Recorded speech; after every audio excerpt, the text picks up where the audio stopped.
রাশিয়ার বাজার থেকে কম দামে অপরিশোধিত তেল কিনে ভালোই বিপদে ভারত। ইউক্রেনে যুদ্ধ জড়ানোয় মস্কো থেকে তেল আমদানির বিধিনিষেধ তোয়াক্কা না করেই এ পথে হাঁটছে নয়াদিল্লি।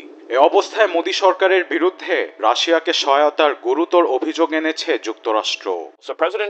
এ নিয়ে শনিবার ফক্স নিউজের সাক্ষাৎকারে খোলাখুলি কথা বলেন হোয়াইট হাউসের deputy chief of staff Stephen Miller. Bharat যুক্তরাষ্ট্রকে ঘনিষ্ঠ বন্ধুদের একজন হিসেবে দেখে আসছে। রুশ তেল কিনে ভারত পুতিনের হাতে যুদ্ধের অর্থ তুলে দিচ্ছে, এ কথা প্রেসিডেন্ট ট্রাম্প অনেক আগে থেকে বলে আসছেন। অনেকে শুনে অবাক হবে, তেল ক্রয়ে ভারতের সঙ্গে চীনও জড়িত।